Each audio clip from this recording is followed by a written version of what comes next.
Thanks for tuning in, guys. You're listening to Ace Comicals. I'm Leonis, and I am not joined by my co-hosts Greg Driver and Rahul Jani. Oh no.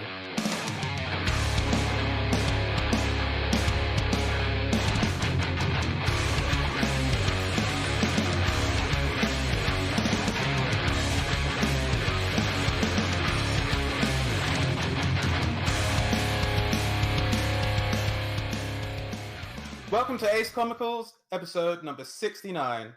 Now, being the mature adult that I am, I will resist the urge to make a joke and simply leave it with a nice. Moving along, no, your ears did not deceive you. Greg and Rahul are not here. They've only swanned off on separate holidays to different parts of the continent. Greg taunting us with pics of Eastern pints of beer before midday. Rahul sending us photos from atop Italian mountains. Meanwhile, I'm stuck here, manning the Ace Comicals watchtower all alone. Now, we could have taken a week off, but we couldn't do you guys like that. No way. So I threw up the AC signal and some heroes answered the call. Introducing a truly dark soul, a man who not only deals with the seedy underbelly, but also the undertale. He may hail from the north, but he watches the east. If Greg is our rabbit Ronin who rocks steady, then this guy is a cowboy who bebops. And he also has a stick of dynamite in his brain. Welcome in, for the first time, Anthony Askewto. Welcome to the podcast. Hello, I want that on my gravestone. That was the best intro I've ever had. I don't know if you'll fit it. I don't think I will. Wow, thanks. It's a pleasure to be here. So tell us a bit about yourself.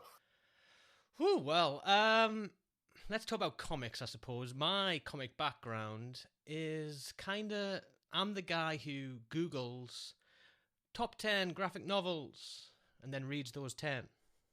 So I guess I'm a little bit of a, I don't want to say a noob because there's times I've read runs of stuff. When I was obsessed with Iron Man, I read some Extremis series. It was all right. But most of my history comes from Batman graphic novels. I've read Watchmen. What got you started? That is a good question. I don't know, but I think with the reason I leant towards graphic novels was because, you go into a shop, you see all these issues of stuff, and, you pick one up and you think, there's a little bit in there, but you want something a bit more solid and something that you can complete. You go home and you finish it off and it's done. So that's why I leant towards graphic novels. And I guess growing up, it's probably just been through osmosis of popular culture, I suppose. Because I was never a super comic book nerd when I was a kid, but I was always you know who Batman is, who Spider-Man is. So I guess I was pulled in that regard. So is it things like movies and the cartoons? Yeah, probably more so the cartoons at the time. So X-Men, all that kind of stuff. I loved Wolverine. Yet I've read very few X-Men comics. Some of the good ones, I've read House of M. I guess that counts as a X-Men comic, which is pretty good. Very much so. Yeah. But yeah, mainly for me it's graphic novels.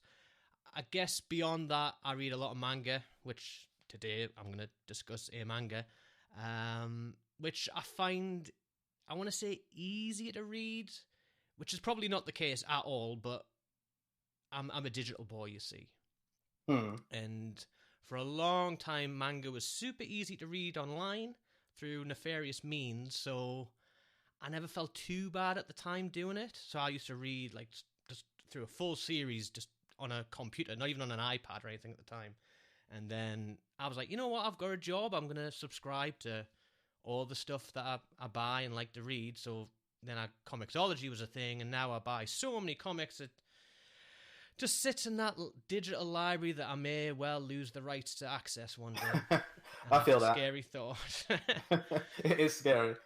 Yeah, but I'm a hardcore digital boy. I love having it digital. I will, if I see a Comixology sale, I'll just dive in and spend 30, 40 quid on a full series of something that's probably going to sit there for a while. I mean, at least at the end of the day, when they lower you 6 feet deep, you'll have a nice library of licenses. Yeah. That you can hand down to your kids. Yeah, I'm sure. Nobody's ever going to know my password for anything. You've got to put it in your will. Is that a thing? I wonder if It's that's going to be be a thing. It's I reckon scary. it will. I don't want to put my password anywhere. Ooh, I don't want... Yeah, that library belongs to me, and Amazon. Oh, Jeff Bezos, nice. Yeah. I trust him. But I guess that's my comics background covered, I guess. Yeah, welcome. It's good. And returning, we have a real Marvel, an anti-hero who outlaughed Pennywise, a resident so evil he made the devil cry. He has the sneer of a Saiyan prince, though as far as he's concerned, there's only one king. Marvyn Lafayette, welcome back. It's good to be back. It's good to be back. And just like Askew said, I think I want that printed on a T-shirt. That's incredible. I definitely didn't spend too much time on that. So you get yours on a T-shirt, and I'm morbid and want it on a gravestone. Well, yours will last way longer than mine. True. Hey, depends where you're getting those tees printed. Yeah. And what have you been up to recently, Marv? Same old, really. I would say, going to work, coming home, but I'm currently at the beginning of 2 weeks off leading into my birthday, my 35th, so looking forward to that. Just trying to sort out gifts for my my two younger brothers whose birthdays are circulating around mine. So, yeah, just chilling out, really. It's been quite cool. Still playing Devil May Cry. I don't know if I was the last time that I came on the podcast, but slogging through getting those S ranks. But yeah, just chilling out and consuming media. As is. I mean, I think the last time you were on was the Christmas episode, so it's been a while. There you go. Probably just about to crack into Resident Evil 2 at that point. Yeah. What a year it's been. Yeah, it's been a great year for games. But yes, since the parental's away, I am older than the both of them. Thought it'd be nice to mix things up a little. So instead of digging in to like fresh comics, the number ones, new comic book day exclusives, we're going to take a look back instead. Back to some interesting titles from the recent and not so recent past. A sort of book report, if you will. And to start us off, Askew is going to talk to us about a manga. Is this the first time I know you've mentioned Junji Ito's work, but there's never been a direct... I know Rahul did once. Rahul has, yes. The dungeon chef thing. I can't remember what it's called now, but it's something to do with like chefs in the dungeon. So yeah, I guess there's that, I think. I think there might be more than that, I don't know. But no, mine, am I right to just dive in? Go straight in. Straight in. So I actually spent a lot of time trying to think of what to pick, because it's a tough one, because you get these nice little short mangas at like 10 volumes, which I think is quite short in the grand scheme, and you get these obviously long-running Shonen Jump ones, which I've decided to choose a long-running Shonen Jump one, which I've decided to choose The Promised Neverland from 2016, written by Kayu Shirai, who is, at the moment, is currently age unknown, gender unknown. There's not a whole lot online about them as a person, but obviously that's provocative. But yeah, wow, that's cool. Yeah. And they are just such a great writer, which I'll get into more detail as we go. But they've not really done much else. I think they've done like one short sort of thing, and they've worked. And the artist with this is somebody called Pasuka Demezu, which I believe they're both pen names for the individual in question.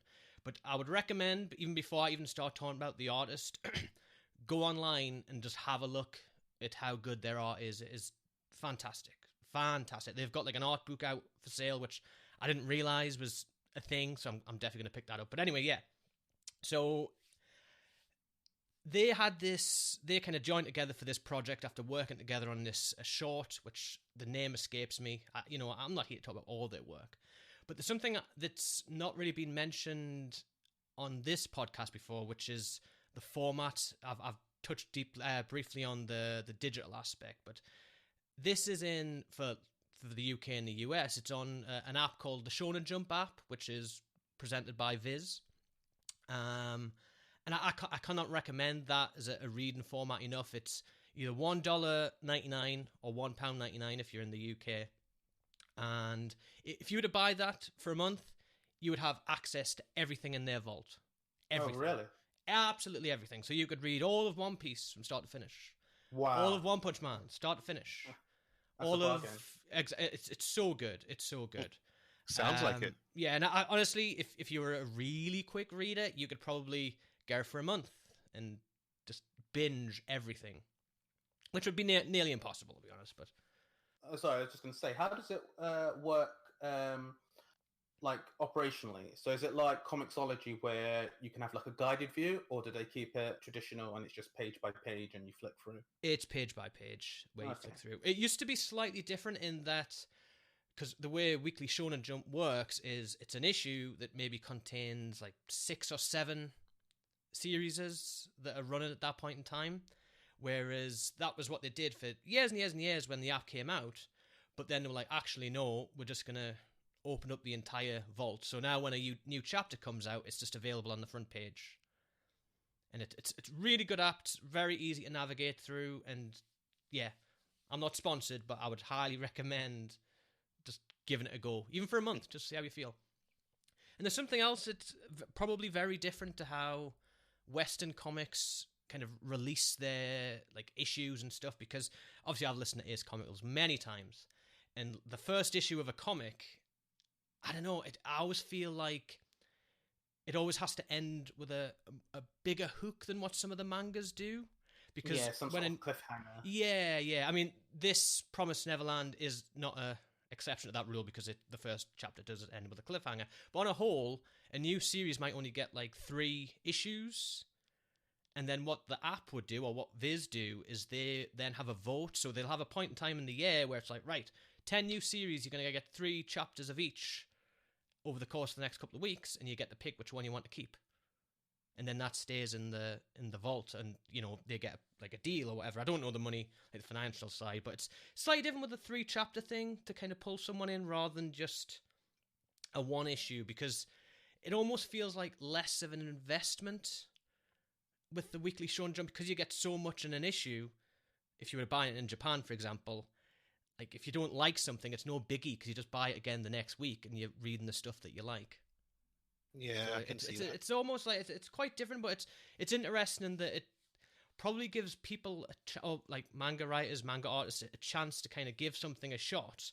They might not get picked up, but they get something out of it small. But I'll not go into too much. It almost seems not entirely the same, but similar to how Netflix opened the door for a lot more interesting projects to be made. Yeah, exactly. I mean, don't get me wrong, there's some that I've read and that they're not very good.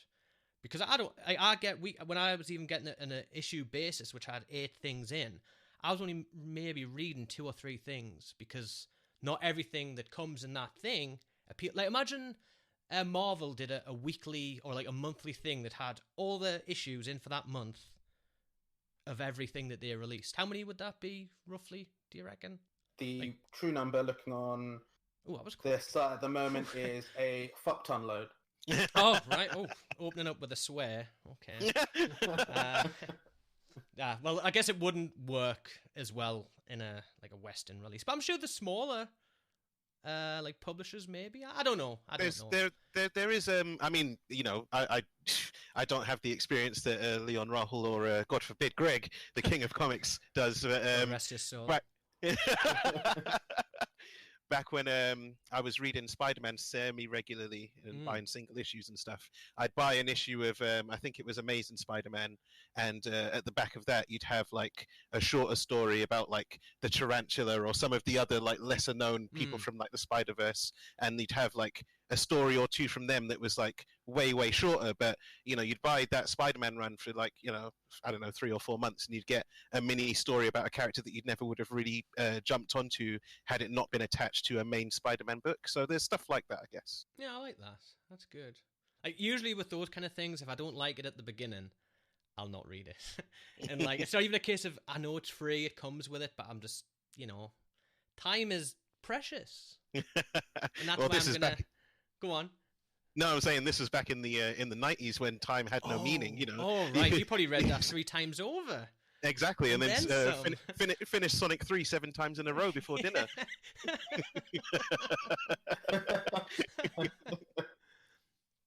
But yeah, sorry, I blabbed on about the Shonen Jump thing. But, yeah, now you're done chilling. What is this book actually about? Well, it took us a long time to kind of condense something that I don't want to spoil too much about, because I would like people to hear what I've got to say about it, or even just look at Demizu's artwork and be like, oh, that's pretty good. That's pretty good. So, it is the year 2045, which sounds like it's super sci-fi, but it's really not.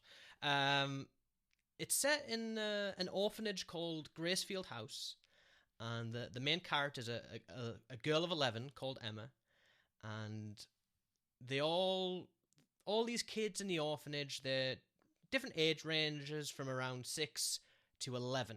11 is, there's a reason for that, and there's 38 children, and they're all looked after by this one lady called Isabella, and they all call her mom, wherever however you say your mother name, but I'm just going to refer to her as mother, because I'm from the north, and I'll say mam, and these two will laugh, because it's a different, because what do you mum or mom? Mum, it would be M-U-M. M-U-M, mum. Are you a mum, Leon? Yes, I am a mum. I knew it. We all have our broods to look after, yes. And it kind of opens up in this way, which is like, it's idealistic. It's like they're all so happy, and all these kids, which I'm going to hark back to the artwork here. There's always kids in the background, and they all look like they're having the best time. Like you can zoom in on different panels, beauty of digital once again, and they've all got like every face. Like you kind of learn what the characters are like, even if they're not speaking, even if they're doing something in the background. You can kind of tell just from the facial expressions and like the way they're kind of acting and moving around, all that kind of stuff.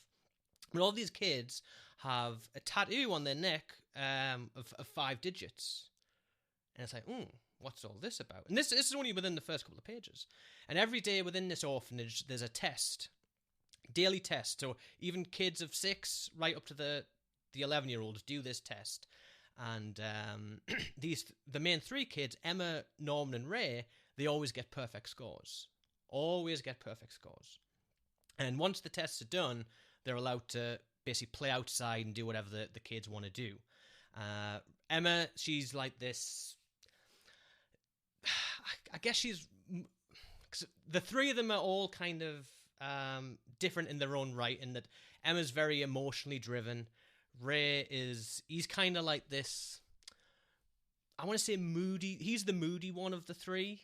Not in like the typical anime tropey kind of moody, but he's very reserved and kind of quiet. When all the kids are playing, he sat reading a book, like learning about something.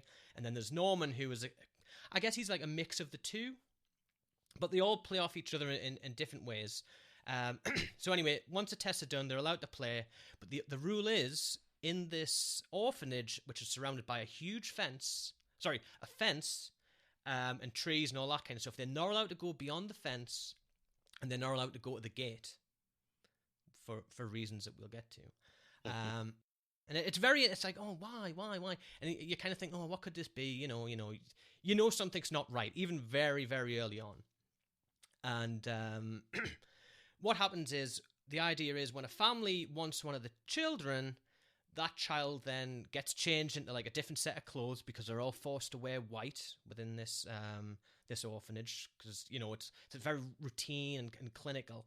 And one of the girls who you get introduced to very early on, she's called Connie, and I swear you only have a few lines of dialogue with her, but something about it, you just feel so emotionally attached to this character, which is never good. This is a problem.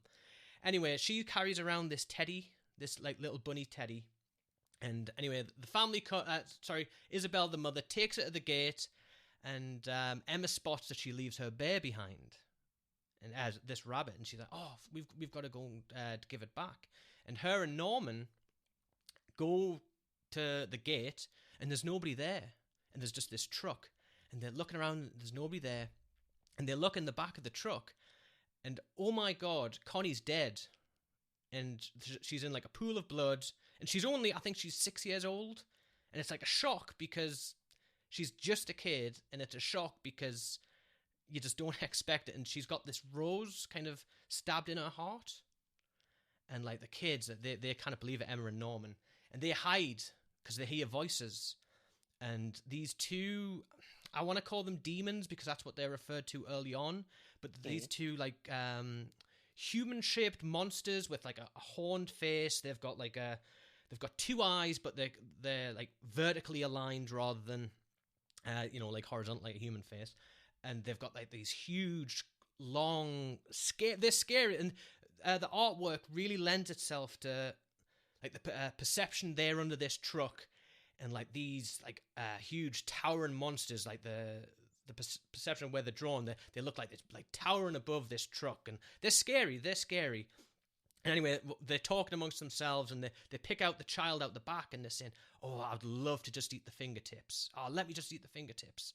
And they're referring to these the children as like meat, high quality meat. And anyway, the monster puts this like child in this big glass tube and like seals it shut. And it's an awful, like it's very cool imagery, but I was still like, I read this for the second time, like leading up to this, and it still hit me a little hard. Honestly, I'm not joking. Anyway, and who's there talking to these two? It's the mother. It's Isabel. So she is part of this, essentially this farming of children for the monsters. And Emma and Norman, I'll speed up what I'm going to say, because I didn't want to give too much away. They then plan to escape from the orphanage. And that's how the story begins. This is all within the first few chapters. And it's the way the manga does twists and like reveals is so good. Obviously, they tend to land it at the end of a chapter. So it's like, oh, fuck, I've got to go and read the next one. And that's exactly what I do. Like, when I'm reading it, it's you belt through it. And it's got a weird pace at times because, especially in this first arc, because I should probably mention that the children, Emma, Ray, and Norman, they're geniuses. They're very, very clever. And a lot of this story early on is them trying to outwit the mother with different things. So they have... They learn that she has a tracker to kind of track the children for where they are, and they don't learn through their own kind of looking into it. It's actually the mother reveals it because she knows somebody knows about the monsters, and so she's baiting whoever it is that's found out to kind of slip up or make a mistake. And then this mother character, who at the beginning, she's lovely, like she is lovely. Whenever she's then drawn from then on out, it's so scary. Because she's like leering over Emma and trying to kind of make her feel nervous, and she's even saying like, because you then have her kind of inner monologue, which is, her heart beats fast, but I think it's just because she's missing Connie and all this stuff, and it's so tense, And as I say, the way the twists are revealed, because early on, spoilers, she reveals that she was a child herself at one point in one of these farms. So I guess I should reveal the world a little bit more. So outside of this fence, there's a huge wall that they're trying to climb and get out. And this is like the first arc. And it's revealed later on that outside of these walls, there's then other camps.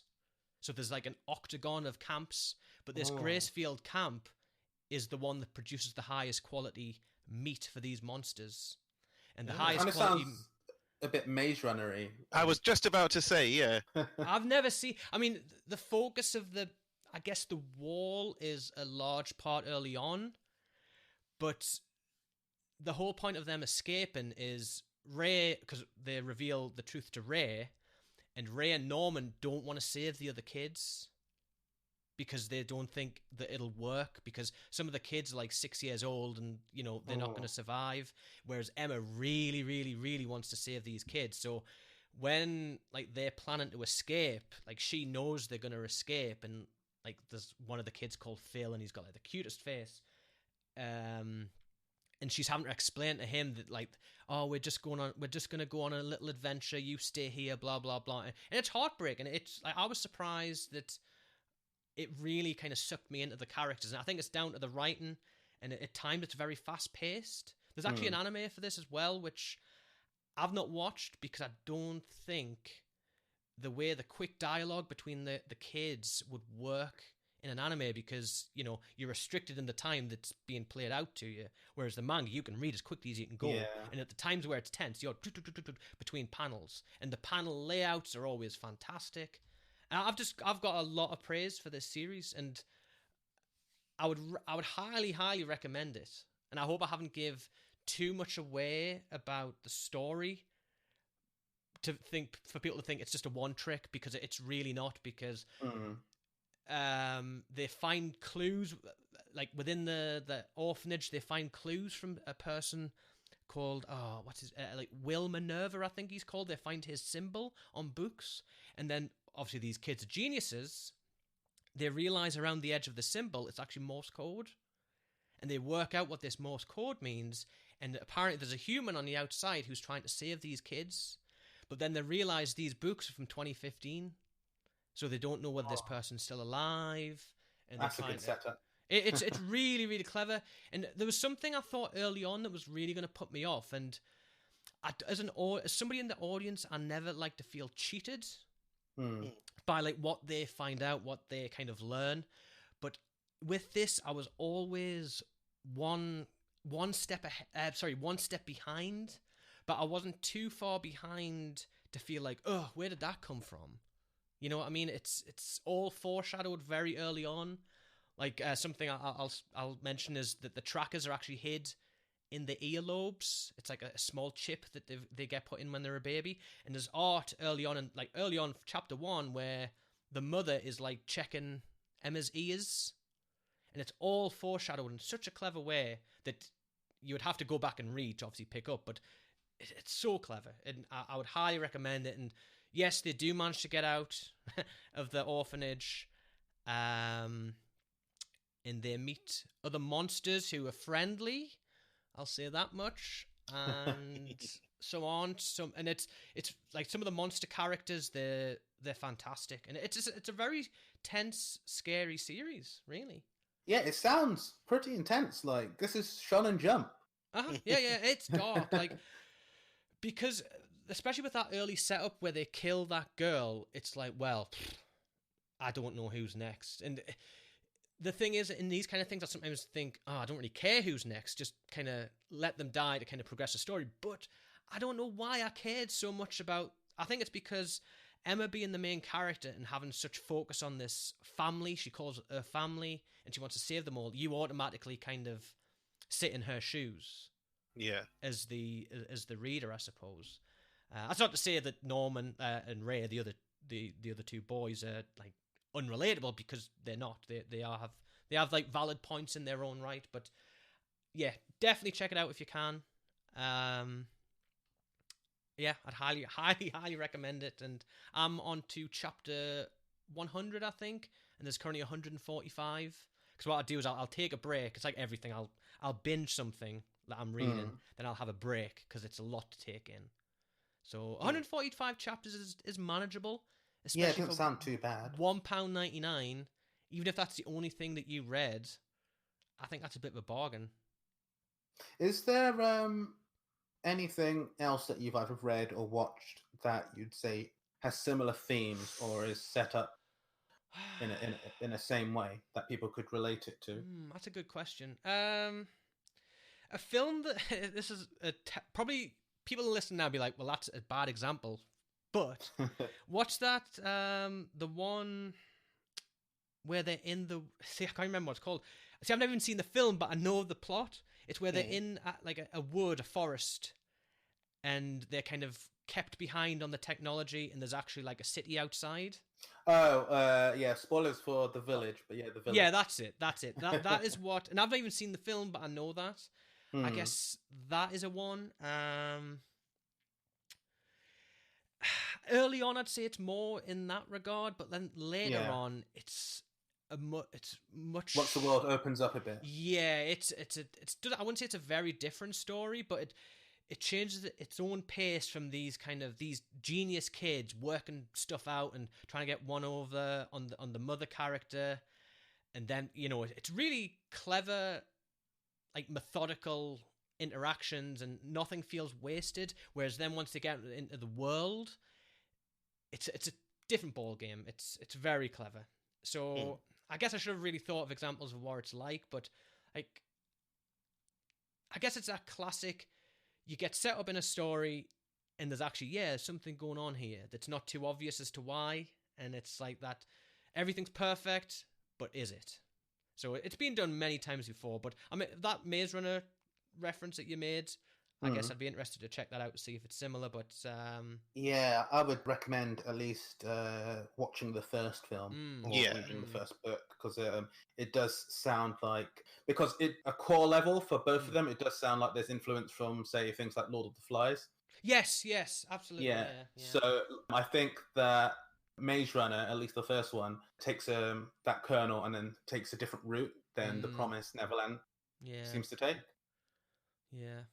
I don't want to, like, the monsters, I only briefly touched on the monsters. Like, there's some later on that they find this village. As I said, I don't want to give too much away. They find this village where kids live there, and every day that an alarm goes off, or every 2 days an alarm goes off, and these monsters come, and they're, like, dressed as hunters, and, like, they do this, like, hunt within this village.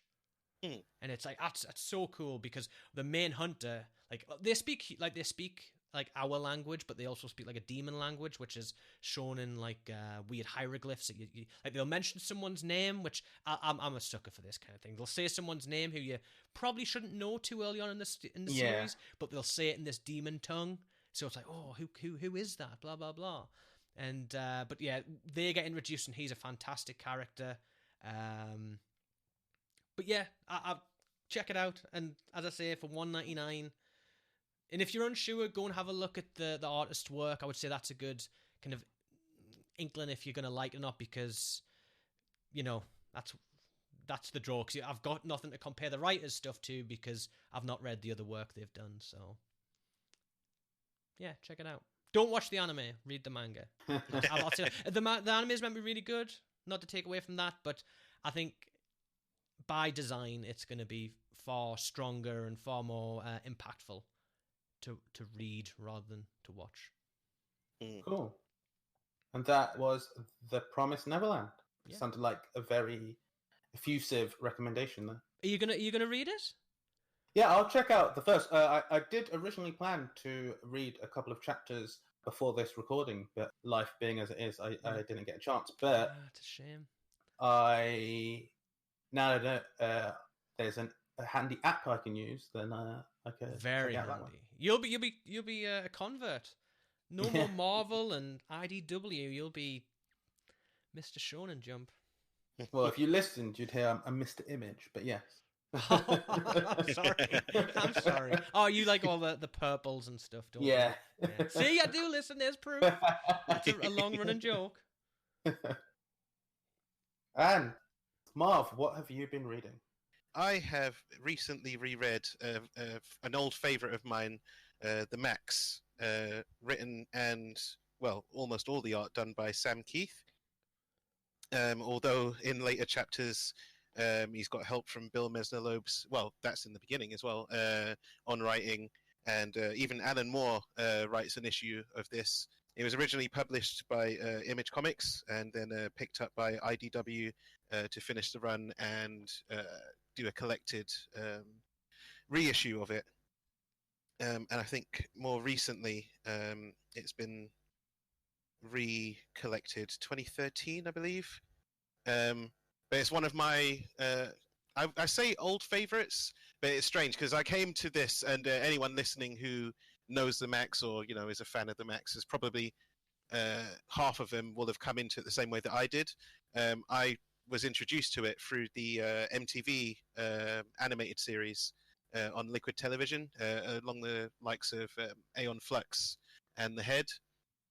So it's got sort of big nostalgia for me, that cartoon. It reminds me of those days when you first got cable and you got MTV and you were introduced to all these weird, like, out there cartoons and art styles that you'd never seen before with adult themes.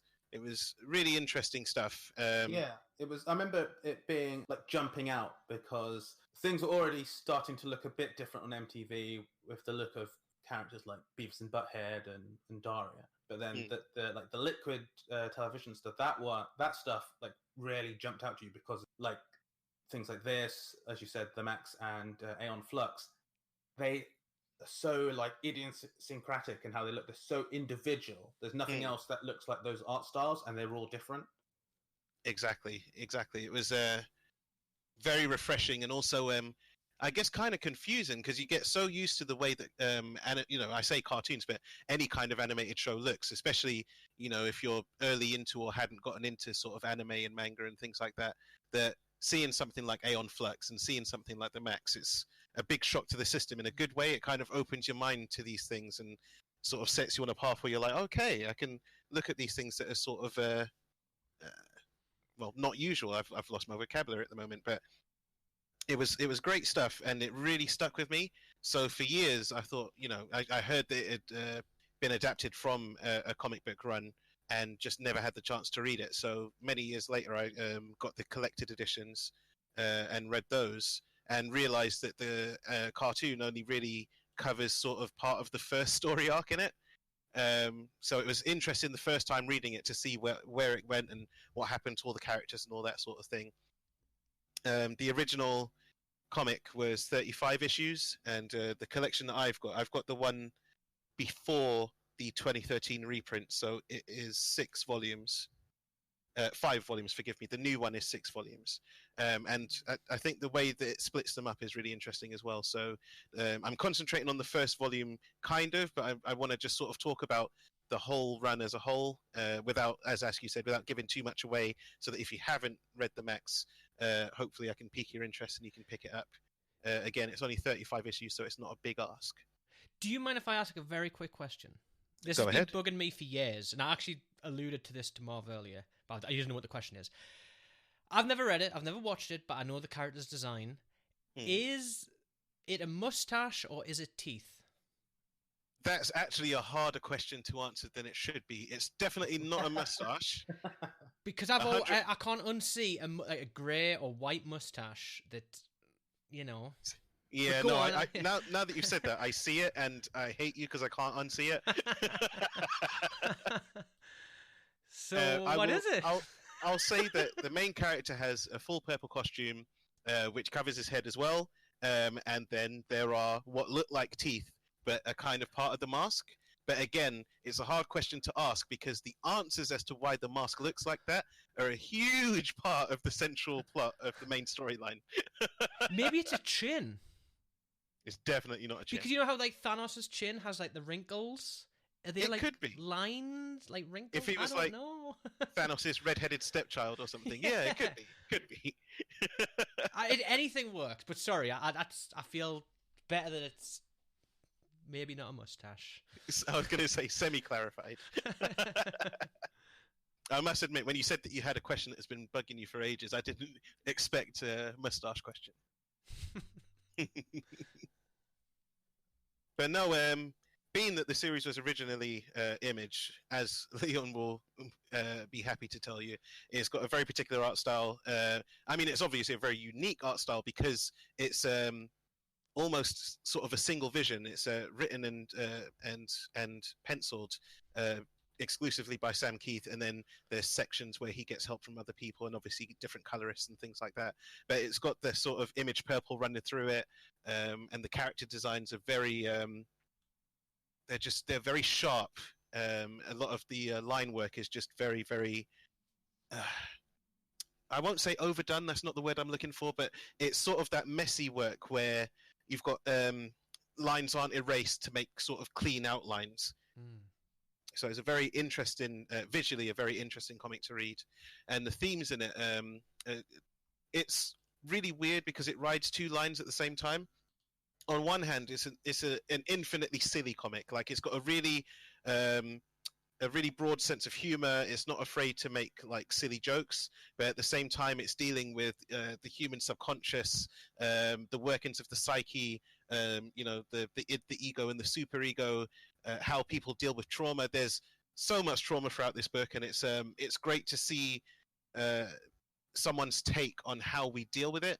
So a lot of the characters have something in their past. I won't say how many of the characters, if none, if all, but there's a lot of sexual abuse, emotional abuse, repressed memories, a lot of things that inform the way the characters are in the first few issues that get unfolded as you read more and more. I mean, there's almost sort of 3 loose story arcs where you've got the main storyline introduced in the first sort of third. The middle chunk is almost exclusively about delving into everyone's backstories and finding out how their stories are all intertwined. Because one of the great things is, you're reading along and you sort of come to realize over the course of the comic that everyone has these links, and they're not silly links like, oh, I'm your father, and I'm, this person is actually, you from the future. It's all. Whoa! I love future links like that. I'm a sucker for time travel and stuff like that. Let me have it, but go on. I'll agree with you when it's done well. True. But no, basically you've got the MAXX, who is this sort of Ben Grimm shaped big guy. So he's like a big muscular humanoid person. In what we take to be a purple costume. He's got yellow gloves, I would say, and he's got, like, anyone who knows the Sonic the Hedgehog series, the character Knuckles, where when I say that he's got one big knuckle, it's not like a Wolverine claw or something. It's like a big extension of his fist that ends in a big sharp point on each hand. And that's primarily what he uses for fighting. And as Askew has pointed out, he has a chin / mustache / teeth that take up half of his mask. And he is introduced as this sort of semi-urban superhero who sort of helps people who have been mugged or attacked or a potential rape victim. But he sleeps in a cardboard box on the street, so he's kind of a homeless bum at the same time, not your average superhero. And you find out that he has a social worker named Julia, who we're introduced to towards the end of the first or the beginning of the second issue, who basically bails him out whenever the police show up and he's beaten someone to within an inch of their life. She bails him out, and she often sort of takes him home with her because they are codependent friends. She has a lot of issues that she's dealing with, and he helps around the house, and she kind of needs his attention. It's sort of a very platonic friendship, but he is very dependent on her as well. I think he's her anchor in this world because seemingly, again, at the beginning, he has nothing else. And then what you find out, again, we get into the overarching themes and the human psyche and everything, is that a lot of the story takes place in our world, in what we call the real world of the comic, and then suddenly the MAXX will be in the middle of doing something and he'll flash to another world called the Outback, which is represented like the Australian Outback, but with like these weird Dr. Seuss animals, so like weird sort of fantastic beasts, amalgamations of like a rabbit and a crab and a this and a that. And there's these air whales that sail through the sky and stuff. And when he's in the Outback, he doesn't remember the city stuff. So in the Outback, he has like this mane of like straw that's like a big wild shock of hair that he doesn't have in the cityscape, where it's just like a purple cap on the top of his costume. But in the Outback, he's constantly monologuing to himself about how he's the king of this realm and he must protect his queen and everything. And you find out that there is the Leopard Queen. She's sometimes referred to as the Leopard Queen, sometimes the Amazon Queen, but she is almost like the spirit of the Outback to him anyway. And she is like face, build, everything. She is Julia, his social worker, except in this world, she's all in leopard print. She has a pet leopard. She's got a giant spear, and she talks very regally and very much like your ethereal queen from vocabulary's gone. I was going to say old-timey stories. Interpret that how you will. But the third character that we're introduced to is a character called Mr. Gon, who is just horrible. I mean, when you're watching the cartoon, it's skin crawling. He's just basically a bald, like, I don't know, 50, maybe 60-year-old white guy, quite slim, pot belly. He's got a very scruffy beard. He looks kind of like an emaciated Dr. Robotnik. And he's just wearing this really huge blue cape with a big collar. And the cape is almost like Spawn's cape, in that it's sort of everywhere and nowhere at once. And they actually make use of it. The first time that the MAXX and Mr. Gon fight is in a petrol station. And they end up fighting on top of the petrol station, and Mr. Gon's cape starts enveloping the station, and there's a character who's pumping the gas, who is just sort of like, oh, is this like a tarp or something? Like, oh, are they closing the station? All the curtains are dropping, and it's just Mr. Gon's cape is just taking over more and more of the scenery as the fight goes on. Mr. Gon has these sidekicks that he brings with him called the Is, which is spelled ISZ, and they're like these little. They almost look like they're made of ink. They're these like perfectly blue-black, maybe 3 foot tall munchkin-looking things, and their entire head is just blackness and teeth. So they're kind of like the critters without eyes, and they carry out his bidding. They attack the MAXX, obviously, but he can put costumes on them, and the everyday public sees them as whatever he's dressed them as. So he'll put them in like little dresses and glasses, and everyone will just see little old women. So that's how he gets around not having people freak out that there's these weird otherworldly creatures around with him. And yeah, that's kind of the beginning of the initial arc. And you obviously the first question that comes to mind is, is this all in the MAXX's head? Because obviously Julie is there and the Amazon Queen is Julia. Is it just how he sees himself as a hero, whereas he's just this crazy guy in a suit? But then he is very strong, and some of the things that he can do, they're very superheroic. So at the same time, you're like, is this real? As you go on later on, you're like, is the Outback the real world, and the cityscape is like some Inception field where they're dealing with stuff? You get other characters introduced and other plot lines seeded in, but it's kind of a lot to get into without bogging this down. But it's such a good comic. It's very head trippy because, again, the whole concept of the Outback is like the bottom line of it, it's not going to spoil too much, but basically everyone has an Outback. The Outback is how this comic manifests your inner world, your inner thinking, the place that you go to, sort of, that your inner child creates to deal with the shit that you go through in life.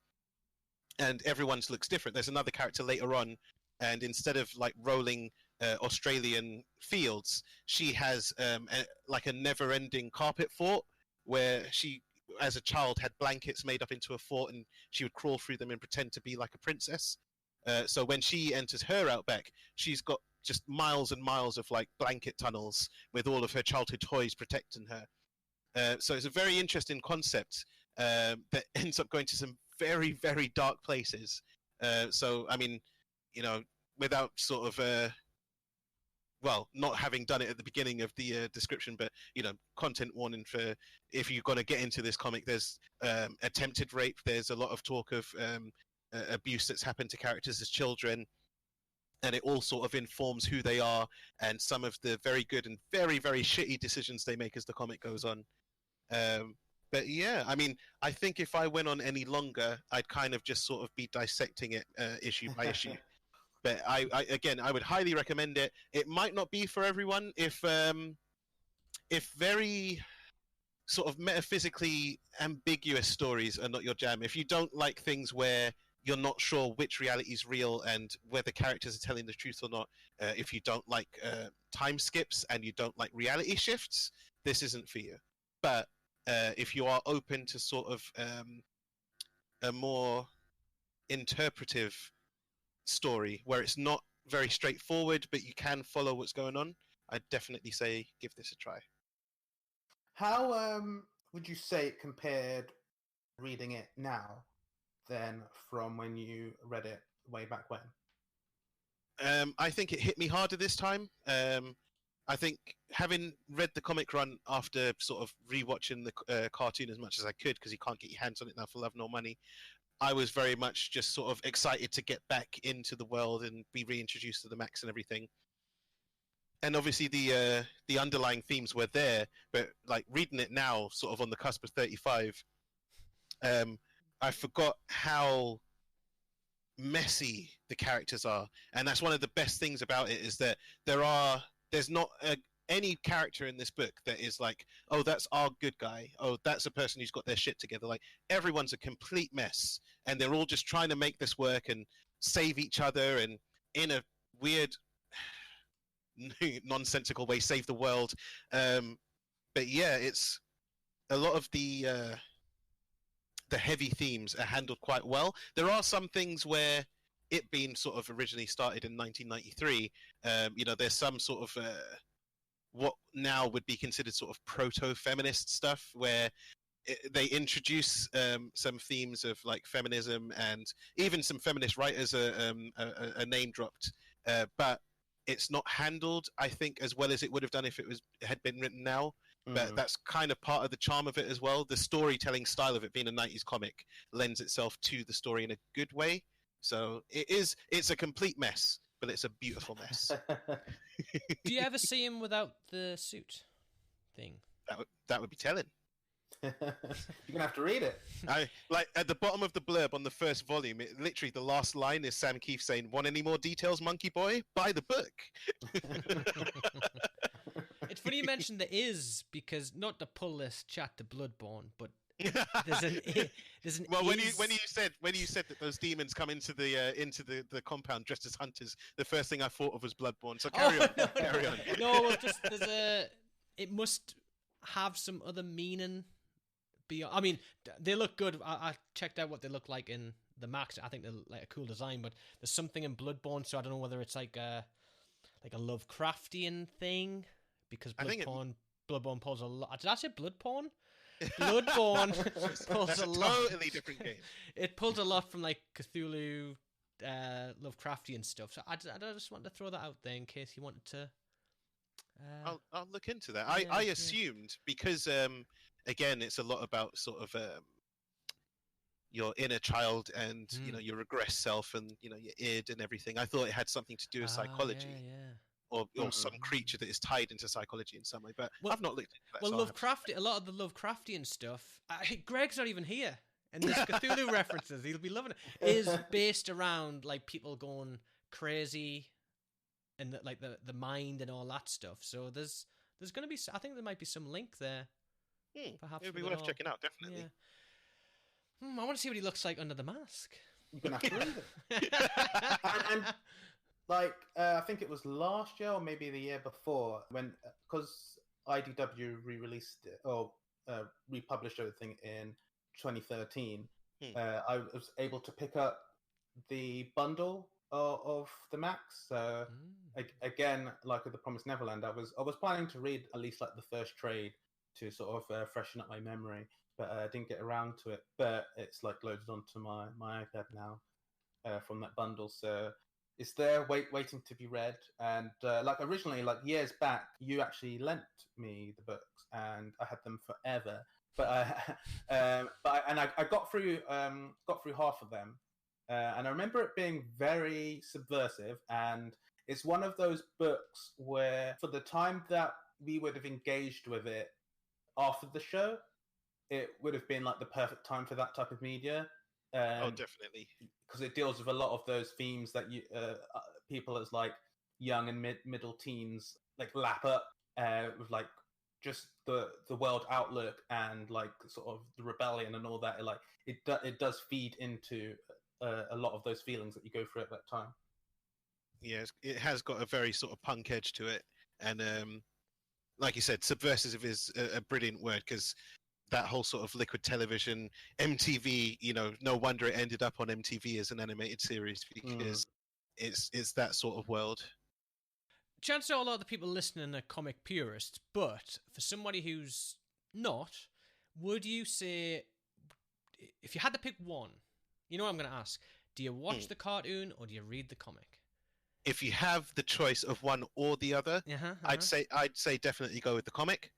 Okay. If you have the choice of one before the other, I'd say if for by some miracle you got your hands on it, watch the cartoon, see what you think of it, and then dive into the comic. That was going to be the next question.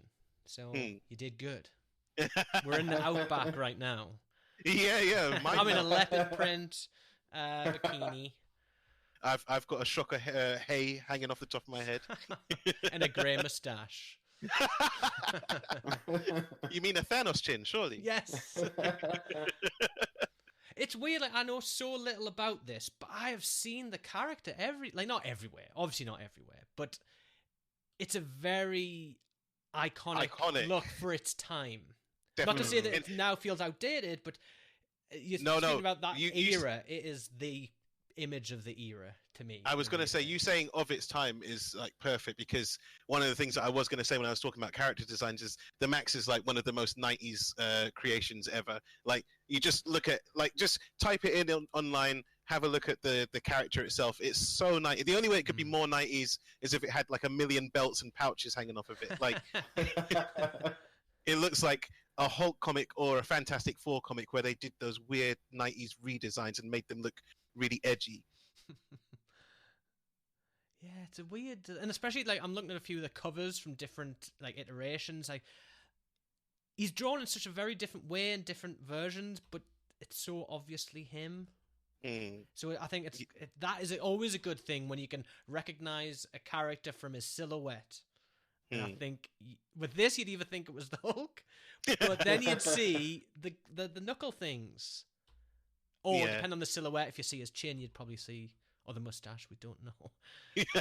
It's a good look. Good look.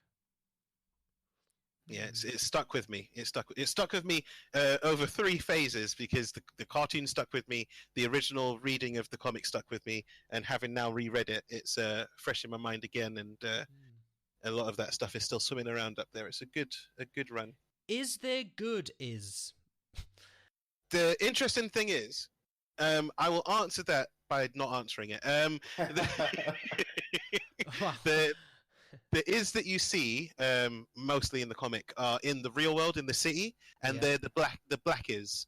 But in the outback, they're white and they're very docile. So they're not good or bad, but they're way more feral and carnivorous when they cross over into the real world. Right. And they usually change color when they cross over. I say usually because something might happen. Laying those crumbs. I know. Jeez. So that's a recommendation. A high recommendation. I was going to pick a comic that I didn't like. I was just so you can say, no, I don't recommend it at all. Yeah, not to be like one of those people, but, you know, I considered it. Something that I've read, and I was like, maybe I should talk about something I don't like. But positivity is good. Yeah, and I want people to learn off what I like, you know, not like I can dislike. Understand that impulse, because as what happens on this show, we're not like an IGN or something like that. We're not having to put out things daily. We're not having to really keep as current. And in that case, you would come up against a lot of things that you'd be less interested in. But because on this show, we sort of have the luxuries to pick and choose things that look like they're going to tickle our fancy in some way.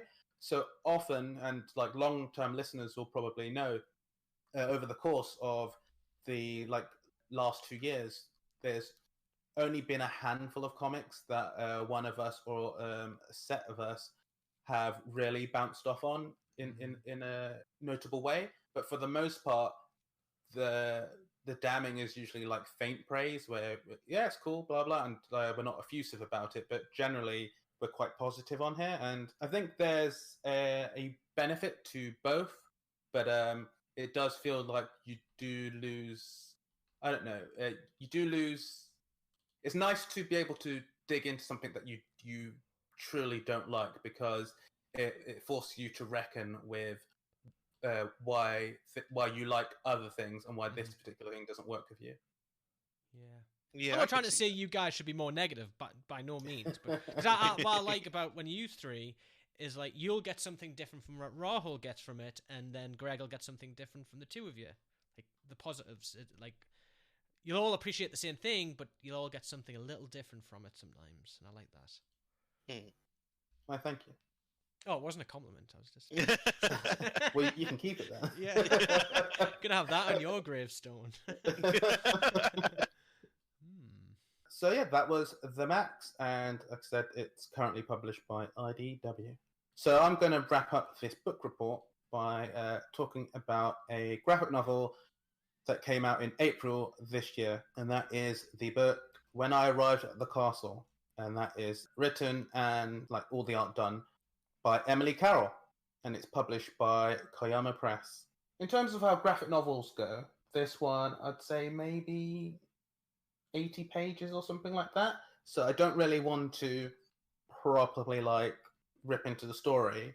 in any way, because I think there is one, it's more enjoyable to go through it yourself, but two, the way the story is presented, you'd be cheating yourself to get the cliff notes.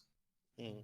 So I'll just give the broad overview of what the story is. Basically, a cat lady enters a castle with a plan. A vampire lady welcomes her. This sounds great already. Yeah, I'm sold. Where do I buy this? Where do I buy this? Things go a bit awry. It starts in media res, and it's very disorientating. And I won't say much more about the story, but yeah, that's the elevator pitch if you were going like one floor up. But yeah, the thing that drew me to this, I've heard good things about Emily Carroll's previous book, and I'd heard really good things about this book, but like not any detail about it. It was just things people recommend. And as the year goes by, certain things get slipped through the cracks, and like listeners will know, I'm more of a sort of trade or graphic novel guy than I am really a single issue guy. I'm always on the hunt for graphic novels or trades or things that I may have passed us by during the year, and I'm trying to go back a bit more from time to time and find some of these things that we've swept by. And this one grabs you straight away with the cover. The cover is black, white, and red, and I guess grey on the shading as well. And it's a super close-up of two feminine figures in an embrace with red bloody teeth, but one of them is non-humanoid looking, and the other one is sort of a classic-looking sort of sexy vampire type look. I think I've seen that cover floating around on Comixology, actually. Very likely. I bet you have.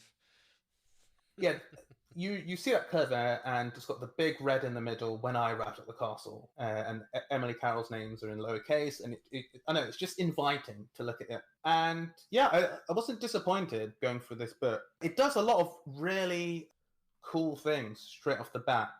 So like, most times when you're reading a comic, the page is white, and there's like panels and inked pencils, and then you've got like colors and shading in there, and the gutters remain white and blah blah blah. Sometimes you've got like a cool splash page.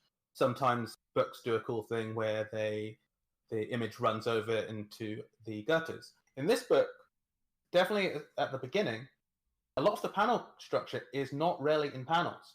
It's what you could call splash pages, but when there are sequences happening on one page, they do a really cool thing where at times they'll go to panels, but other times it's like a collage, and a really highly detailed collage with like some of these images looking like paintings. And it's not too much to say that there's a supernatural bent to this book, and things do get really strange really quickly, with the character at the beginning speaking, but like or thinking, I should say, because they give the narration. And for a big chunk of the book, it's a two-header, and the character with the cat lady is only speaking in her head, and the humanoid-looking vampire woman is the one doing all the talking. And it creates a really cool dynamic where you kind of have these like mind games going on, and these battle of wills taking place, but only one character is talking. And we're spending a lot of time in the head of this other character and seeing it from their point of view. And just the way it begins, where like the first page is an all red page, when I arrived at the castle, to sum up stuff on the third page, where the character's saying they had no idea what led them to the castle. They sort of intonate that they've got no idea how they really got there. And so you've got this cool premise set up where you're not sure exactly if what you're seeing is real. You don't know if you can really trust the narrator. Your narrator is a cat lady for some reason. But you're just going for the ride.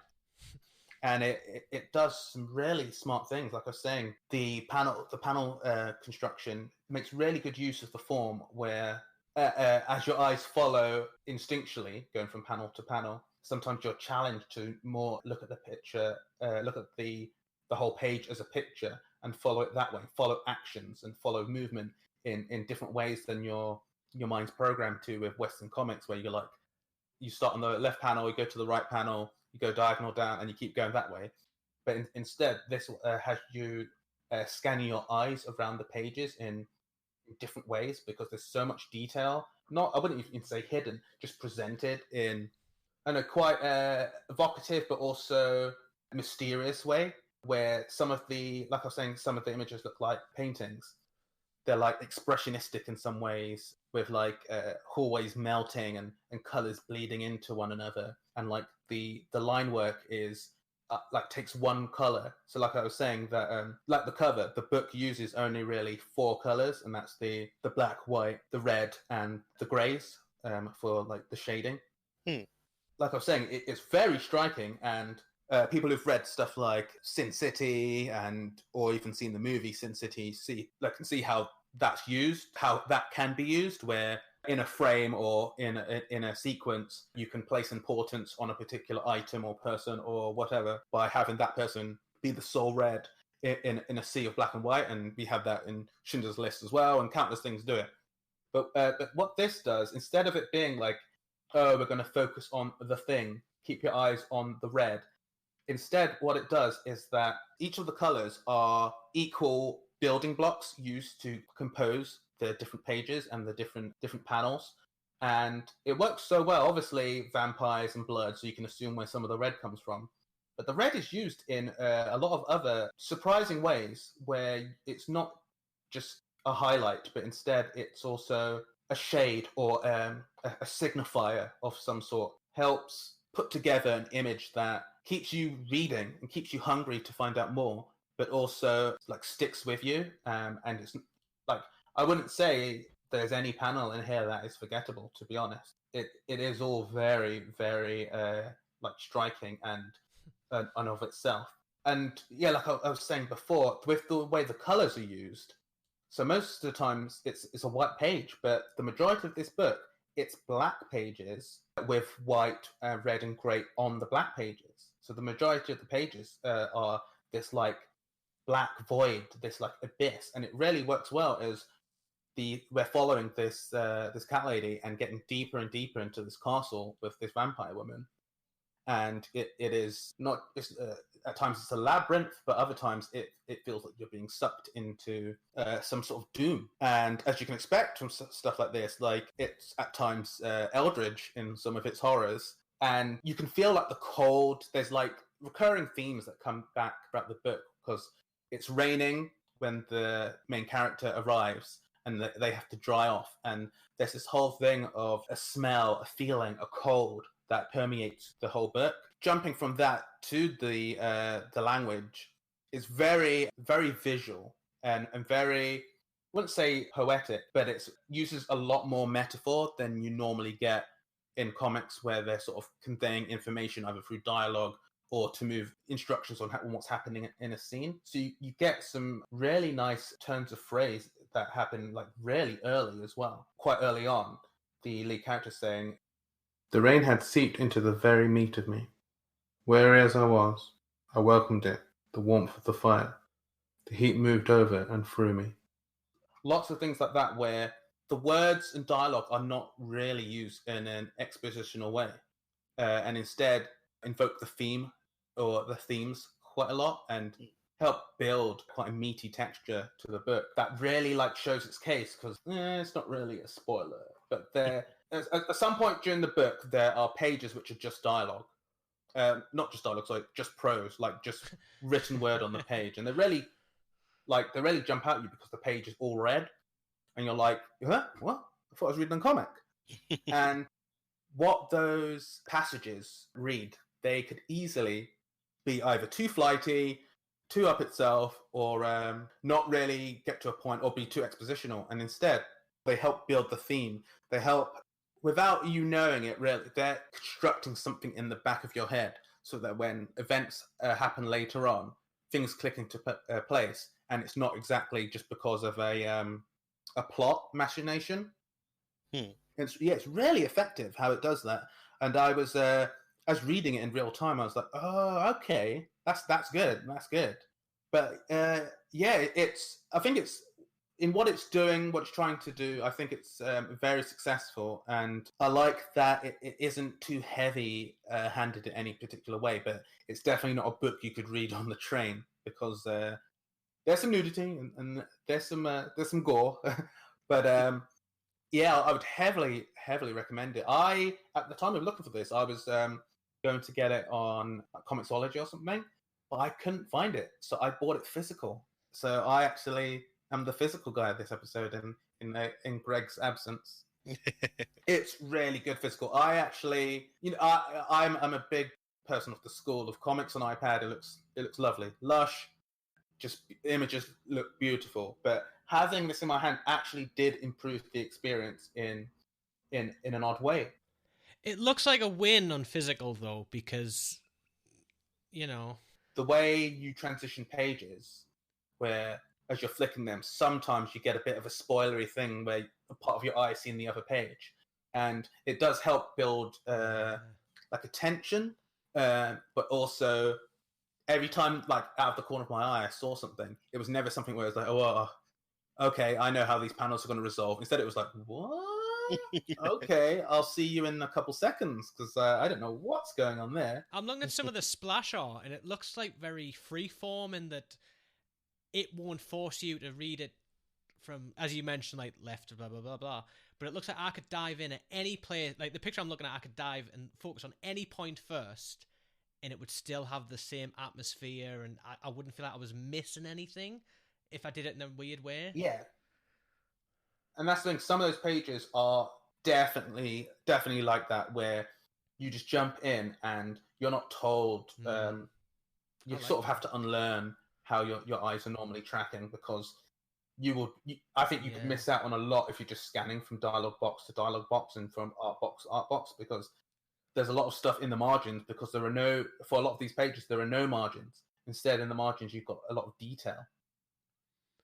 So is the vampire the one who lives there, and is she like luring her in? Yes, pretty much. Ah, right. I thought. Yeah, so it is. She's been waiting for the cat lady, and as the story goes on, you start to get a bigger idea of what, if any, connection they have before, and what's the importance and relevance of this meeting, and what it's all led to at this point. Mm-hmm. So it adds history, but it's not history as like in backstory, really, because a lot of it is quite poetic and is quite drenched in theme. And that's why I think it works really well. This book, handled differently, could just be a lot of thematic nonsense with some like pretty pictures. But I think there is a real texture, something really tangible to sort of dig into with this. And I think that it's a book that doesn't waste your time. The only thing I can think of recently to compare it to that is slightly different from what you'd get from this type of horror is the Guillermo del Toro movie Crimson Peak from a few years back, which unfortunately was sold by the studio as being out and out horror, as a ghost story. But instead, that movie is a gothic romance, he called it. And while that movie isn't 100% successful for me, I think that people slept on a lot of really interesting things that happened in that film. And that one is a lot about how theme plays into the story and dynamics between like really strong-willed characters. And it's set in a big house on like the top of the hill. It's metaphysical in some ways. I mean, and that's beyond the ghosts. So I think that is a comparison, but I'd say that they play out very differently. Like I said, one's a ghost story, and this one starts as a vampire story, because I think it ends up or progresses into a lot more than that. I mean, ultimately, I would say that this is worth a blind pickup. I mean, it's not going to be for everyone, but if you generally like something like, not to be challenged, but something a bit different, something a bit more, something with a bit more of a literature sort of bent, but not presented in a way that sort of belittles the graphic art form. So yeah, all in all, that is a solid recommendation for me. It sounds like all thumbs up for us today. And for me, that was When I Arrived at the Castle. And I'm going to give that an A. What would you letter grade yours, Askew? Oh, God. Is there an S class? Oh. Because I'm not going to give it an S. I'm going to give it an A as well. Very good. And Marv? I think, in terms of general audiences and their potential reception to it, I would give the MAXX a B+, because I can think of quite a few comics that I've read that I have enjoyed more, but the MAXX definitely sticks with me, so it's definitely worth checking out. So a B+. Do you have an S tier on your gauge or not, though? What's the top of your gauge, Marv? The S tier is like the gold star, where something is like it can be an A star, an A+, for using American, but then the gold star means it's even more specially recommended. Okay. I've got a few S tiers, but yeah, there'd be a couple. I mean, the first one that would jump into my head would probably be Watchmen, probably, but there'd probably be a few S ranks. Okay, so it sounds like it's been a good book report. We picked wisely. Thanks, Mr. Leon. Yeah, gold stars for everyone. And annoyingly, now it means I definitely have to read the other two. So I'd be offended. Let's put it this way: if you've already read the MAXX, but if you guys don't read mine and I read yours, I'll be offended. I'll be pissed, right? We'll check back in a month's time. Yeah. Mine's £1.99. Literally, you could read it for £1.99. Like I want them to sponsor us after all that. Yeah. But yes, that was the comics. So I hope listeners have some books to think about in this upcoming new comic book day. Head out to your LCS and pick them up. So, in Greg's absence, while he's sipping beer before midday, he did have time to have a question for the three of us. Greg's question was, I have a task for you three. Each of you must come up with a set of super lame, yet super useful mutant powers. You get 2 each. Nothing that can be overly exploited, involving money, etc. So not like always guessing the lottery numbers and stuff like that, I assume, or turning stuff into gold. I'm talking really lame stuff that you sometimes think about that would help you day to day as a boring-ass adult. That's Greg's words, not me. I can tell. The base example he gave was, say, the power to read and understand T's and C's and contracts really quickly. That would be really useful. So, did you guys want to go first, or did you want to hear Greg and Rahul's answers? Because I do have those. Let's hear their answers. Yeah. Okay. So, Rahul's answer was 1. I want to be able to reheat fried food instantly without it going soggy. Useful. Very. That's called the oven. You just don't microwave it. His second was, I want fried food to only be as calorific as it was before frying. So that is like super lowballing, but I admire. What does he eat that he's constantly frying that is super healthy before it gets fried? Like a strawberry? No, he can't eat broccoli as it is. He has to stick it in the deep fryer.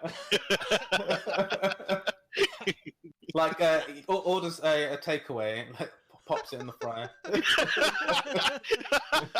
I've got this chicken chow mein, but it's not crispy enough.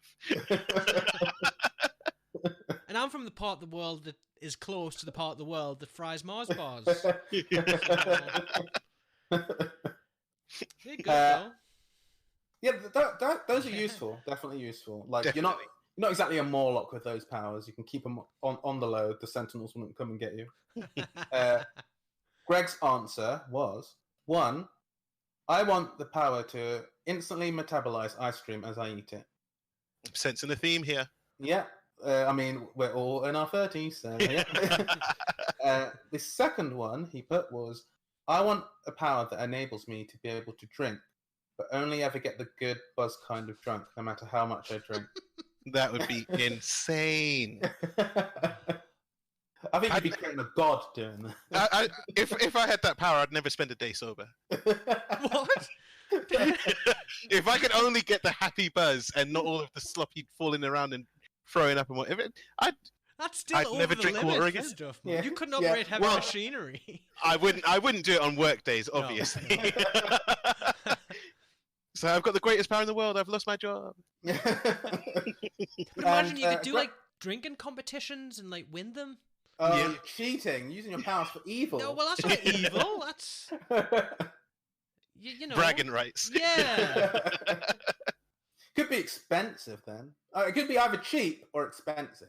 Well, as long as it's not the Captain America one. Oh, my metabolism burns it, so I can't even get drunk. That's the worst coin. The worst side of that coin.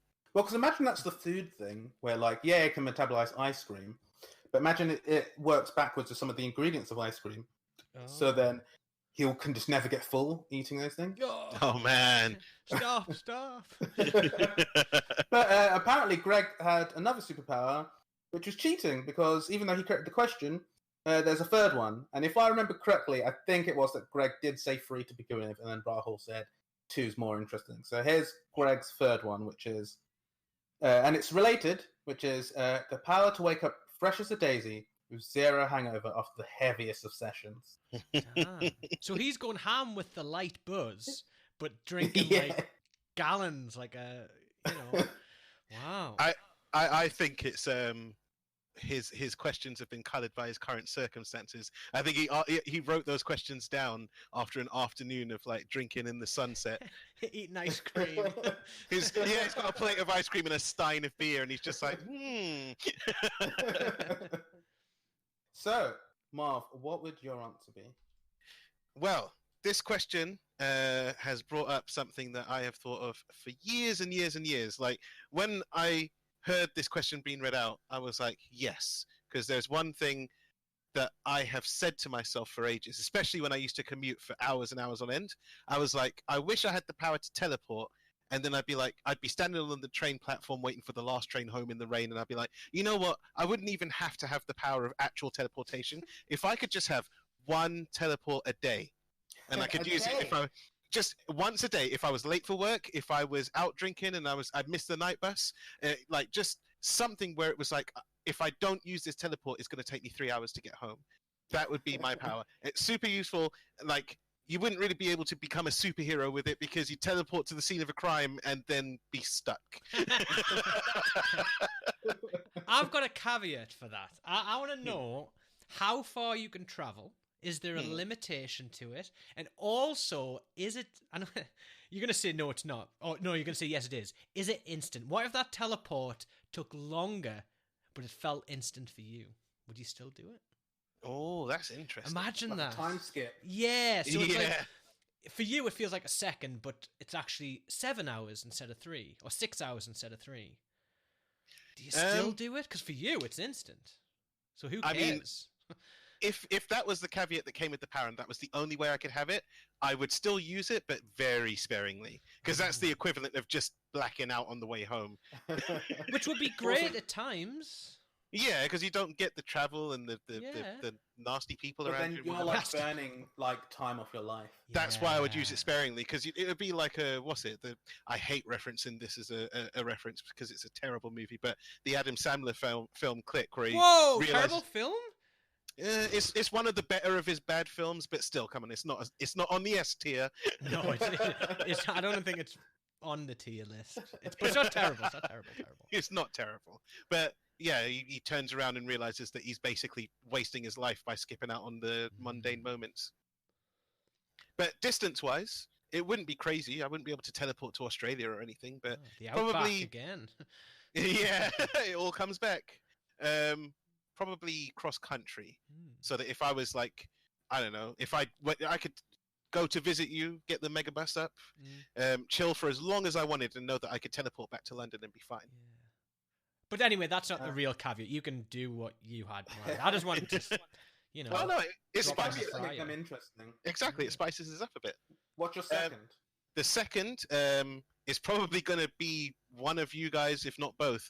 But I'm expanding on the ice cream and refide thing and just being like, I can eat what I want, and it will only cost the amount of calories that I set. So That's that's not that goes beyond the thing of being lame and useful. That is a superpower. True. What about then if we scrap that and say, Like, I think that it would have to focus on a food. It would have to be one type of food. true. In which Would you case not it want would to be eat nuts? And like, 'cause you're allergic to nuts. Would you not want to experience nuts? No, I Don't used waste that power.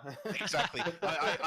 There was a time when I was very young when I wasn't allergic, if not, as allergic. I remember I was able to eat nuts when I was younger. I hated the taste of peanut butter. I don't think I'm missing out on anything. You And I are. know that half the world is now groaning, talking. You have to eat some Reese's Pieces. I don't like it. They're the If I had best. one thing I could waste it on, it would be pizza. Yeah. But if I can't use the calorie example, I would be like, again, putting a time limit on the usage to make it so that it's not just basically a superpower. Like once a year, even once a decade, to be able to run back 10 seconds and correct a mistake.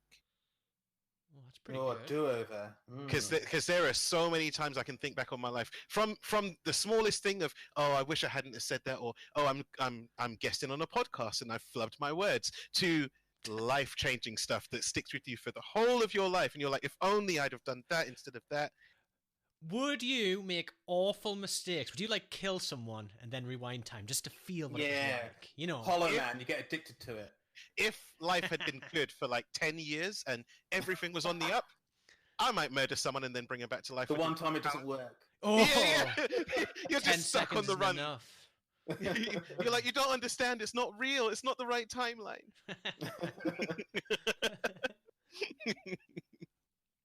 So I guess those would be mine too. So ask you, what are yours? I think I want the ability to feel physically comfortable anywhere. So, like, when you're sat in a chair and you just can't get comfortable. I want to be able to sit in any position and feel content. So, those nights you might sleep on a couch somewhere. I want that to be so comfortable. You're on a chair at a train and you're squashed up against someone, and I just want to feel comfortable. Because I'm a fidgeter. And then I get super OCD about the setting of the chair, and I'll sit at work and I'm fiddling with the settings and I'm making it worse. I just want to be comfortable. So I feel like every year of your life that goes by, that power will become more and more sacred to you. Oh, imagine, yeah. You could sleep on like a stone outside and have the best night. One big pebble. Yeah. Yeah. So that'd be pretty good. And also, when you're trying to, I read a lot on my iPads, harking back to digital comics. I sometimes want to hold it above me head when I'm lying on my back, but it's slightly too heavy. Yeah. I want that to feel perfectly comfortable. So it applies to a few things. I suppose secondly, I don't want any formal conversation. So when you've got to ring up to cancel something or ring up to get your car insurance sorted, I just want to click and it's done. It's done. So incredible. So not even awkward conversations in person with someone, but just official things. Just that annoying stuff. Yeah, your takeaway order doesn't come. You've got to ring the takeaway and complain. Done. You If you could bottle that ability and sell it, you'd be richer than Bezos. Yeah, that's why chat systems are so popular for any company. Yeah. If I can use a chat system to do something every time. Even though there are cases for me, so say Deliveroo, you get better service if you call up. But a lot of the time I will use the chat and it takes longer, and in the end I get what I need, but it's you have to speak to someone. I don't have to, because it's so painful as a process, having to go through it. And anything where part of my job, I spend some time speaking to Vodafone to get things done, and say one change I want to do, I'm putting Vodafone on blast right now. One change I want to do, I'll still be on the phone for half an hour, because you go through all the waiting bit, and then it's pick this option. So at this point, I know how to game it and get exactly to the option I want. And then they have to go through this whole spiel, and then da-da-da-da-da. And then there's been times where I've been trying to order something for someone, and I still have to go through that whole spiel, and they tell me, oh, it's not in stock. And I'm like, are you kidding me? Is it after they've verified you and gone through a security thing? Oh, you're not on the list, Mr. Everest. Questions, yeah. It's mind-numbingly painful. Is that? Did you say? Is that your 2? Yeah, I was gonna chuck a third in, but I'm gonna be good. No, go. No, if you wanna. I want to be able to change my hair whenever I want. So like, I want it to like say tomorrow I want to be bald. I'm bald. Day after I want to have long hair. I've got long hair, and it's any style that I like. That seems kind of a good power. Then. I tell you what. I tell you what. Considering the fact, like this is like a deep cut for me because you have got the easiest hair to manage out of the three of us. I really don't. Well, maybe I do. Maybe I do. Yes, you trust me. Yes, you do. But I've grown my hair out once and had it in cane row when I was like 19. And obviously Leon's got an amazing afro that he's taking care of. Oh, the listeners don't know that. There's pictures on the website. If they're true fans, they'll know. But every time I try and grow my hair out or do anything with it, it's such a nightmare of a process that the ability to just snap my fingers and just be like, yeah, I want my hair in long plaits today. Boom. It would be a great power. So I resonate with that pick. I feel like a monster for having a third choice. Maybe my power should be that I'm allowed an extra choice in every scenario. Imagine that. Go on, Leon. What you doing with your power? It's been tough because I went into this thinking like the basic one, which is what we all want, which is to metabolize pizza, any pizza. Like, if I could lose weight and also build muscle density by having a big, massive, large stuffed crust pizza, it would be amazing. But I think to a degree, it's so amazing that it's not lame anymore. It's actually a superpower. I think one of mine would be, so I walk fairly quickly, but the rest of the world does not. I can always vouch for this. Yeah, I feel that. I'm always appreciative when I end up walking with someone who and we're going somewhere and they do actually walk my stupid breakneck speed. And like part of that is that I wish, so not to dox myself, but on the way to work, I have to walk through Trafalgar Square every day. Oh, it's going to be a crazy fan stood there tomorrow looking for that afro. That's the guy. It's gonna be perfect blue. You're gonna have like fans on a chat board. And it's it's a landmark, world renowned. It's always, no matter what time, always packed with tourists. Always, and that's good. It's good for our economy. Blah blah blah. But they're always taking pictures or like standing in really awkward spots. So I'm having to like duck in and out of people just to get on the way. And it's like, fine, I don't want them to move, but I still need to walk this way. So I wish in circumstances like that, when I'm walking faster than people, I could just walk through them. Through them? Like... Yeah, so like I become Kitty Pryde as I can go through. So I don't have to wait awkwardly. I will just zoop straight through them and continue at my pace. Because the amount of times I have to slow down, awkwardly walk around a group of people who are like 5 abreast on the pavement, it does my head in. And I think just like, and this Kitty Pryde thing only works in that scenario. It's not like I can walk through walls and stuff like that. I was going to ask, it sounds super weird, but can you go hard when you want? So like... I mean, I haven't started speaking about my second power yet. But...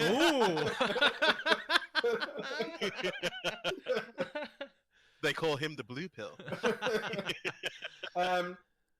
There is control for finesse, but it's relative to the pace that I was going and the people around. So I couldn't ask people to line up against a wall or something and try and cheat it that way. See, when you were describing it, and before you said you go through people, in my head it was like a really specific example. You know, in Harry Potter, there's Sirius Black's house, 13 Grummel Place, and when they need to get into it, they do a spell where the house, like 11 and 12 and 14 separate, and the house is there, but no one else can see it. None of the Muggles can see it. So you'd be power walking, and those people that are 5 abreast, they all just very silently move away from each other, but they don't see or feel it. So you've got a constant path ahead of you that's just constantly opening up when you need to move, but no one else knows. That could be cool, but there's when I think of stuff like that, I always think of it in like game development terms, and like, oh, if it was procedurally generated that way and having like it automatically build itself. But there's always going to be circumstances where they just can't get out of the way. Yeah. What if you accidentally split someone in half? You know, if like you don't line it up. Say I'm on a bridge and like there's a glitch and the person falls off the bridge. Whoa! He pushed me. He pushed me. Well, that's where you're. It's the one day that you're walking with me, and I use my 10-second rewind. And I'm this. I fell off the bridge, but I'm super comfortable. I am just super comfortable. It's cool. And I think my second one. So I want to preface this with saying that I actively pick and choose which like charities and stuff that I support at different times throughout the year. And it's nice for things to be brought to my awareness, and then I have the power to then act on them and either set up a donation after I've done my research type thing. But I wish I was invisible to all chuggers, but not just all chuggers. Anyone doing any type of survey, anyone doing a door-to-door thing, anyone doing a call you up out of the blue thing, whether it's a robot or a salesperson. And when I say invisible via the phone, I mean I don't exist. As they go to dial my number's not there because I don't exist. And like in terms of walking around, it's a case where, and this is where it neatly works for my other power, that with the chuggers and the people on the street, as they can not see me, but it's no problem because I'll walk through them. So like if it's a thing where anybody who I don't want to engage me out of the blue, I don't exist to them, or they can't see me, that would be my other power. Because I hate being handed free newspapers and all that junk. Like, just leave me. I walk around with headphones on all the time. Mm-hmm. I am the stereotypical unfriendly Londoner. You're a grump. You're a grump. But apparently it doesn't work anymore because people see you've got headphones on and they'll still engage you and start talking. It's like they're immune to that. So I need to level up. You need bigger headphones. It doesn't help. Trust me. Giant headphones. People are savages. They'll literally look at you with your phone in your hand, looking at your phone, headphones in, and not even tap you on the shoulder to get your attention. I've had people say whole sentences to me, and then I notice a pair of shoes. I look up, and they're mid-sentence. So I have to take my headphone out and go, "Oh, that's the worst." What? Then you've bought into their deal at that point. You're halfway there. Once them headphones are out, you're in their world. And the worst thing is, because even though I want to be, I can't be like full asshole. So like, if someone's like handing out flyers or whatever, I have to take it. Like, if I can't avoid them and they're handing stuff out and other people are ignoring them, I'll take it just to make their day and I'll throw it away later. But the process of getting out of your headspace and your journey to engage with these people is the worst thing. So I give that power an A. It means I could wait in the queue at a gig and not be handed a mixtape. Like, that is remarkable. I bet there's somebody listening who does that on a weekend, gives out flyers, and they're thinking, I want my power, so everyone has to take a leaflet. Be your arch nemesis. Yeah. And that's fair, but there has to be balance. When one rises, another has to. Yeah, they're your Mr. Glass. But I hope that we answered that question adequately for our absent hosts. But I think we nailed that. I hope so. Yeah. Okay, so Askew, do you have any recommendation? Of anything? Anything. Deep fried Preferably strawberries. Preferably not a comic. I recently finished watching The Boys on Amazon Video. I've never read the comic. I initially had this impression that, this is going to be a thing where all the heroes are just dickheads and that's its crutch. And I was thankfully wrong. Thankfully wrong. And I've really enjoyed it. I don't want to give too much away in case A, someone hasn't read the comic, or B, they just don't want to know how the series kind of handles certain things. But yeah, I think it's really good. First couple of episodes, I was a bit like, but it really builds up to something good and kind of important, I think. I think there's some good messages in there. And I think Homelander is one of the best villains of stuff I've seen in a while.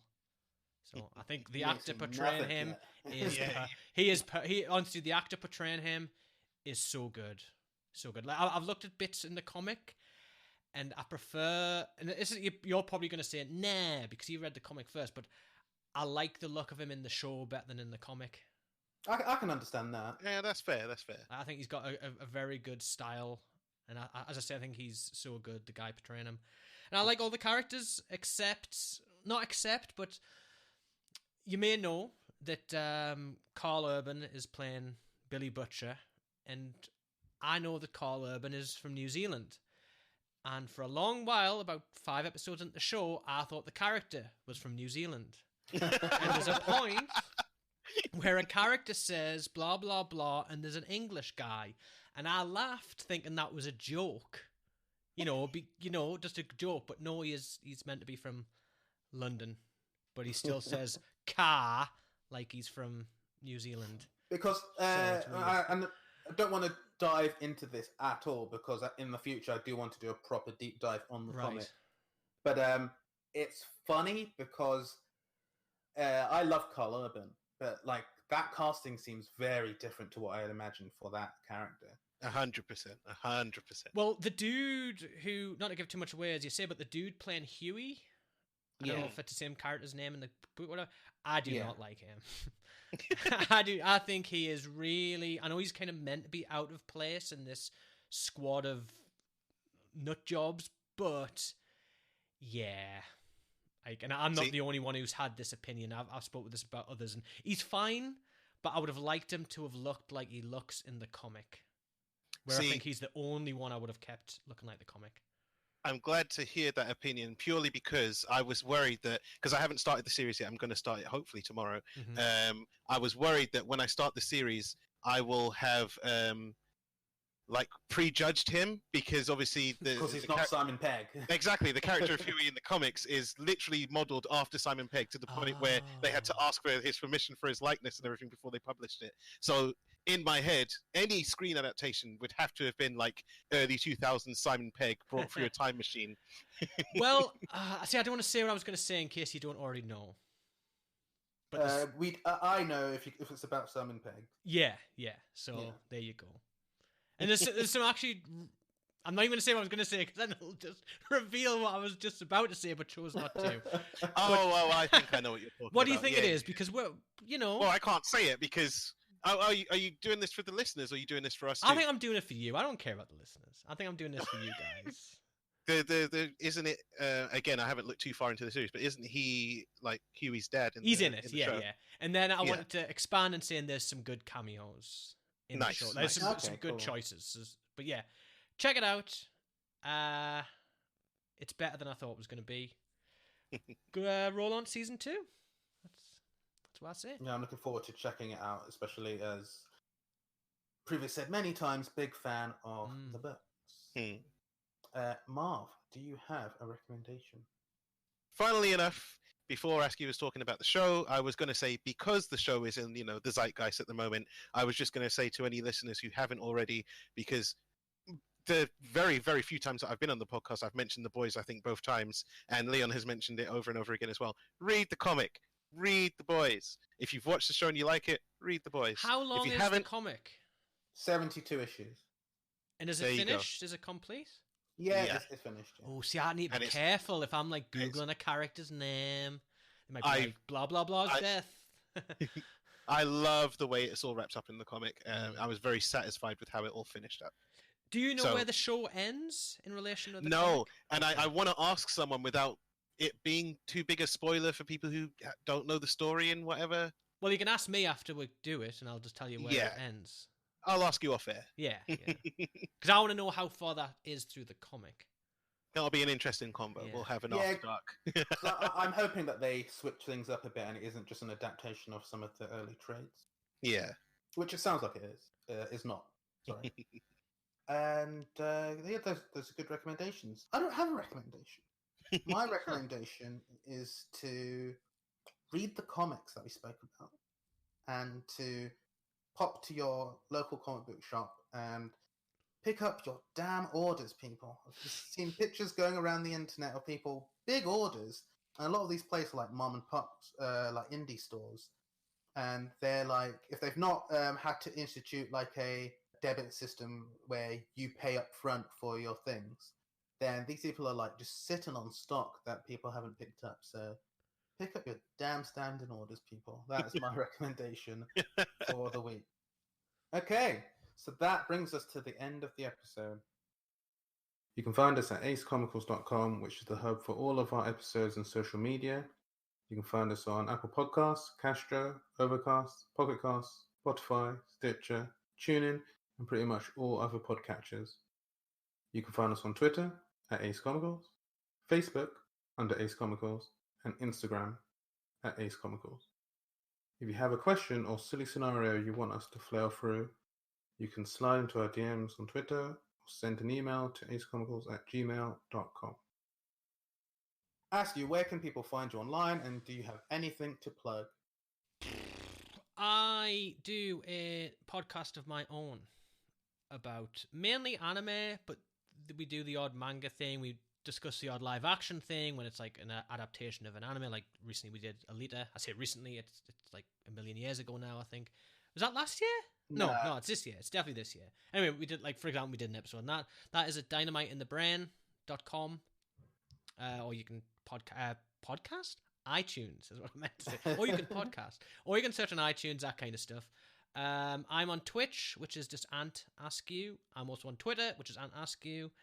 And our YouTube as well, Ant Askew, because I'm going to hopefully get something out there soon. Oh, I'm hyped for this next project. Interesting. I need to get it finished. Maybe that should be my power. Release stuff on time. Yeah, oh god. That's too powerful. That'd make you a god. It is. And Marv, where can people find you online, and do you have anything to plug? I don't have anything particular to plug, I'm afraid.